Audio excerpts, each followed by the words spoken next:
Creo que Un sí, privilegio de invitada. Que se totalmente. sepa. Brillante y una persona que está siempre dando en los puntos necesarios para la verdadera inclusión de las personas con capacidades diferentes. Francina Hungría, sin más Hola, preámbulo, hola, bienvenida. gracias. Y además mi amiga. Es que yo Ay, siempre me siento aquí como en casa y qué la verdad bueno. estoy muy cómoda. No puedo en un momento como este quedarme callada teniendo la experiencia de lo que es sobrevivir, porque no basta con sobrevivir, sino que hay que tener los recursos, las herramientas para poder reconstruir nuestras vidas. Yo pienso que no puede haber una voz más autorizada que la tuya, Francina, querida. E inmediatamente publicaste este artículo. Dimos cuenta aquí, Ana y yo lo Claro que comentamos, sí. y todo el equipo de producción, de que acertados tus comentarios, que atinado por la coyuntura triste que estamos viviendo. Y el artículo plantea discapacidad, lo que no estamos diciendo del jet set. Claro, todo esto lleva etapas. Así Primero sucede, no me lo puedo creer, aturdido, el shock, el dolor, después viene la negación. la negación y todo lo demás, pero el tener la capacidad, por eso digo que no hay una voz más autorizada que la tuya, que mirar más allá. Y hay un primer punto que te quiero plantear, porque quisiera que fueras tú misma quien se encargara de ir desglosando todo lo tratado en este artículo. Niñas y niños que perdieron a uno o a ambos padres. ¿Qué va a pasar? ¿Qué tanto necesitan? Si lanzamos y trazamos una línea, es para toda la vida. Sus necesidades Alguien son me para toda la vida. decía, wow, me sorprende mucho que hayan tantos niños con discapacidad entre los huérfanos. Y digo, a mí no me sorprende porque entre el 12 y el 15% de la población del país vive con un tipo o algún tipo de discapacidad. Entonces, realmente las cifras que estamos encontrando ahora mismo desde algunos 10, 12 niños con algún tipo de discapacidad y también familiares que han perdido el titular de sus seguros médicos, y entonces no solamente es el dolor de la pérdida, no solamente es el acompañamiento psicológico necesario, sino que quedan desamparados a nivel de sus seguros contributivos. Y su sustento. Así es. Su Y el sustento. Francina. Tú hablabas de los Completamente. recursos, Francina. Completamente. En ese sentido, inmediatamente el gobierno anunció una serie de políticas sociales que se están haciendo los levantamientos. En ese sentido me parece asertivo que se esté haciendo el levantamiento de cuántos niños huérfanos quedaron, cuántas personas necesitan el acompañamiento para la cobertura de las colegiaturas y demás. Ese es un primer paso necesario y alentador en este momento, ¿no? Pero yo creo que también entonces hay que observar que de esas 130 y pico de personas que han sobrevivido, ya no sé cuánto es el número, en su mayoría van a quedar con lesiones permanentes, y la verdad es que en nuestro país no se agotan los pasos, el debido proceso cuando una persona pues adquiere una discapacidad. Tú lo has Mira, vivido tú en lo- carne propia, ¿no? Así es, o sea, la 8701, yo he visto muchísimos casos. La 8701 establece valoraciones para definir lo que es una incapacidad laboral, pero aquí se confunde la discapacidad con la incapacidad laboral, y eso es grave por muchas cosas. A ver, explícame. La incapacidad laboral te da acceso, por ejemplo, a una pensión, ya sea solidaria o una pensión por incapacidad laboral, dependiendo Vitalicia. de cuál sea, vitalicia, dependiendo de cuál sea el caso, de si es una persona que ha cotizado o no. Ahora bien, si tú le otorgas la calidad de o la calificación de incapacidad a una persona con discapacidad que tiene los atributos para poder ser productivo y cotizar, se lo estás quitando a alguien que sí lo necesita. Claro. Porque tiene más de un 70% de escala de discapacidad, que es lo que se considera incapacidad laboral. Y voy a poner un ejemplo muy sencillo, le moleste a quien le moleste. Aquí, bueno, la última vez que yo chequeé fue hace algunos años, pero cuando un policía adquiere una discapacidad en el ejercicio de sus funciones, hay puestos que son de alto riesgo, como el patrullaje, por ejemplo, inmediatamente lo declaran en incapacidad laboral y se va para su casa con el total de su salario, pero al mismo tiempo queda completamente excluido de la sociedad. Uh-huh. Que eso es... Pero le tocaría como una pensión por incapacidad. Le toca, claro, pero yo te puedo asegurar, sin temor a equivocarme, Yanna, que el 80% de esos 5,000 oficiales más o menos en este momento que están en su casa recibiendo su salario completo pudieran estar ejerciendo funciones administrativas. Claro, en otra área. Que al mismo tiempo contribuya a la inclusión y a que podamos tener una normalización de personas con capacidades diferentes, ¿cierto? Así es.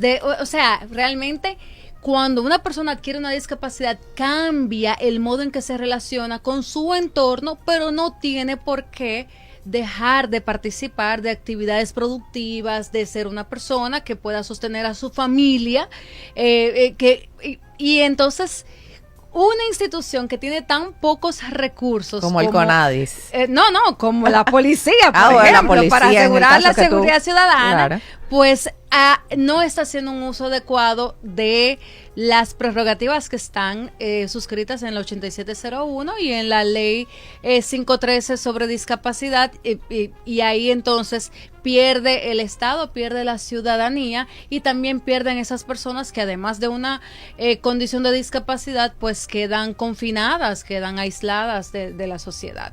Por poner un ejemplo, el CONADIS aquí tiene el rol de supervisar los debidos procesos. Aquí el Ministerio de Trabajo es quien debe activar las alertas. La realidad es que las empresas tienen muy poco conocimiento de esto, Yanna. O sea, yo conozco gente que, por ejemplo, en puestos de servicio al cliente, en grandes empresas de nuestro país, han adquirido una discapacidad de ceguera parcial, que con un proceso sencillo de rehabilitación vocacional ya puede ejercer nuevamente su función con un magnificador, con un lector de pantallas, dependiendo del grado de la discapacidad visual.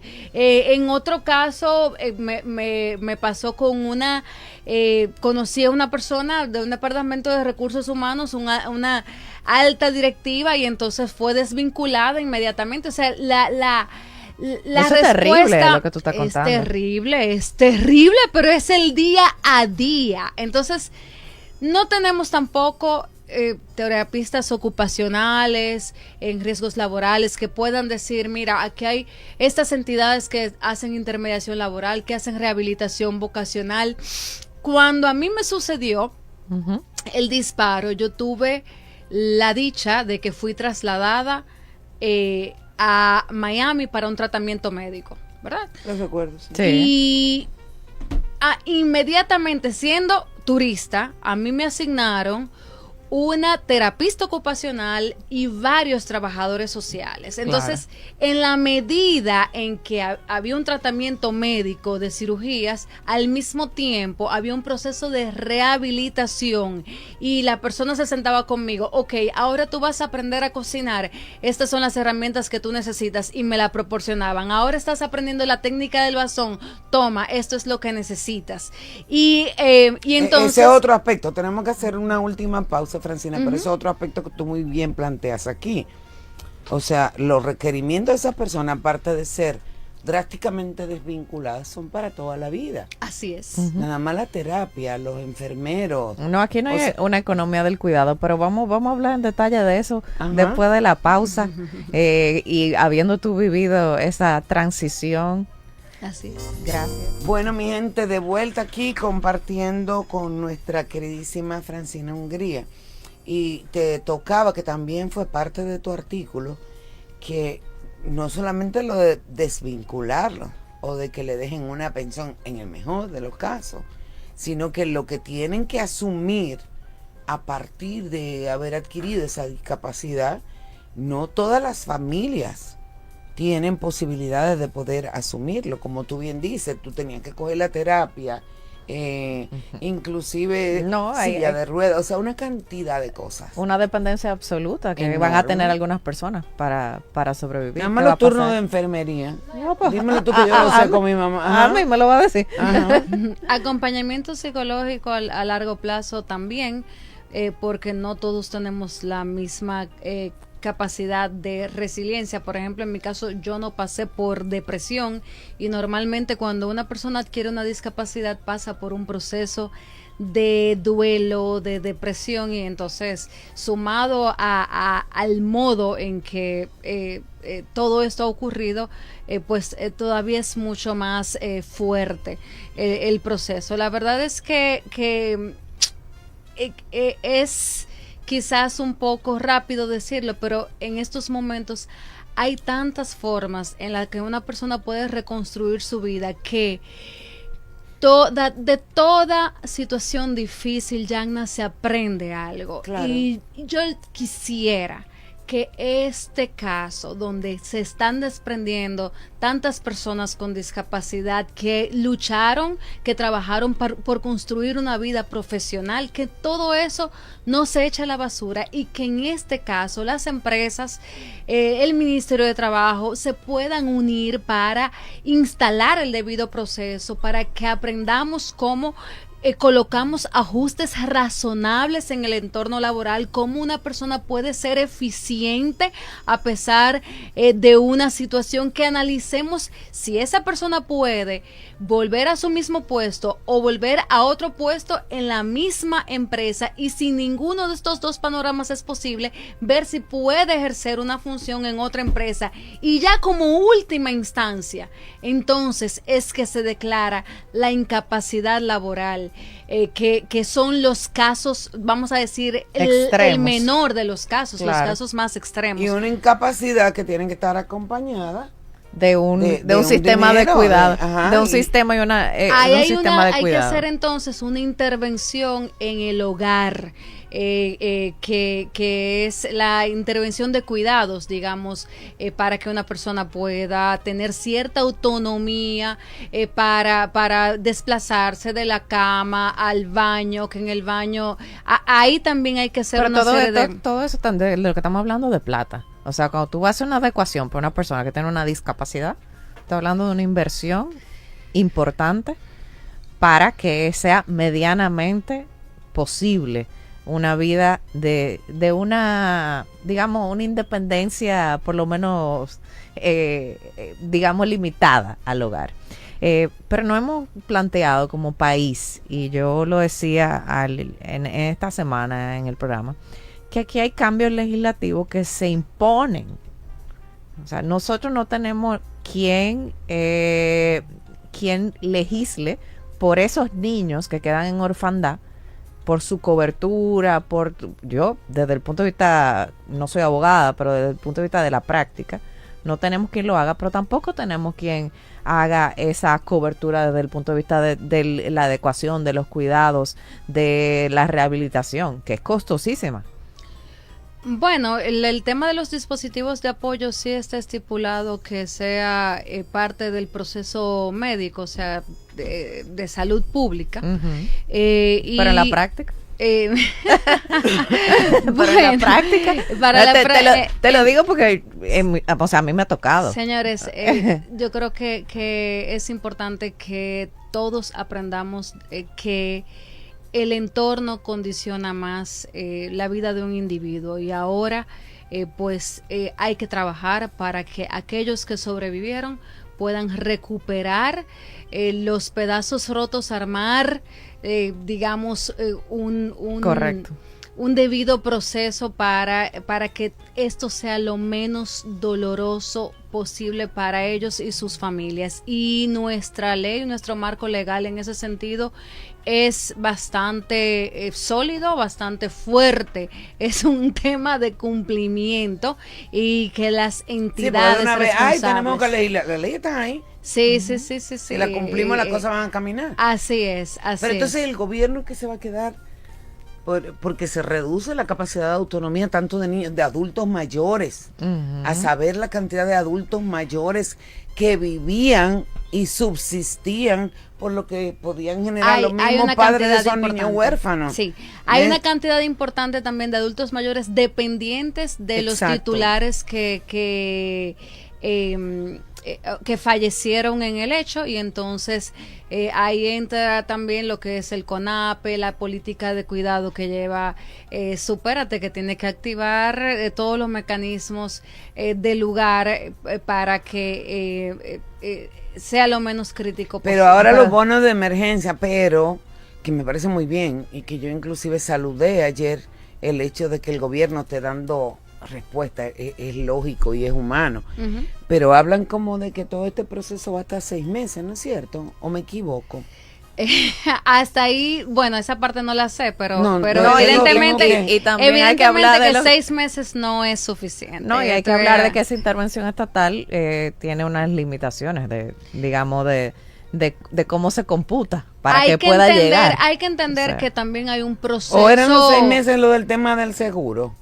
No sé si claro, sí, no. Sí, el seguro. En unos 60 días más o menos, es 2 meses, los 400 y pico que perdieron al titular. Eso era el seguro, ya va, exactamente. Rectifico. Sí, ahora yo sé que nuestro presidente tiene mucha sensibilidad. Han estado sumamente involucrados, de verdad, sumamente involucrados, y eso demuestra su sensibilidad, y yo me imagino que bueno, esto es para toda la vida. Así es. Esto es para toda la vida. Y creo que podemos aprender mucho, no solamente en términos de supervisión de las infraestructuras, sino también en términos de lo que es la rehabilitación vocacional y reincorporación en el espacio de trabajo de personas con discapacidad. En un minuto, sugerencias, cariño.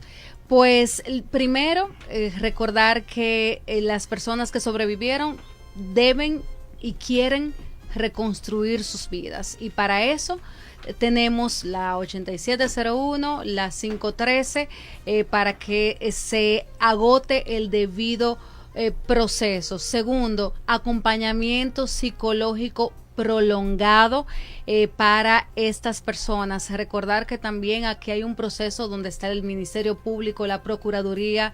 A mí me asignaron de una vez un psicólogo de la Procuraduría, y hasta que no vieron que yo estaba bien, no me dieron release. O sea que esa parte se debe agotar.